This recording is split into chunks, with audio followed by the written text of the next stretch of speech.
Hello viewers, 7th மந்த்லேருந்து பேபிஸ்க்கு கொடுக்கக்கூடிய ஹெல்த்தியான food என்னன்னு இன்றைக்கி பார்க்கலாம். கேழ்வரகு 2லேருந்து 3 ஹவர்ஸ் ஊற வச்சு எடுத்துக்கோங்க.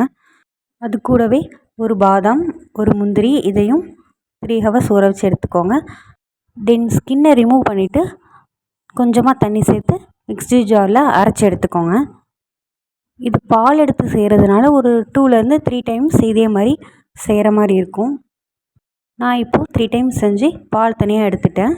ஒரு கல் உப்பு சேர்த்து ஸ்டவ் ஆன் பண்ணிவிட்டு பாத்திரத்தை வச்சு இப்படி கிண்டி விட்டுட்டே இருக்கணும். மீடியம் ஃப்ளேமில் தான் வச்சுருக்கணும்.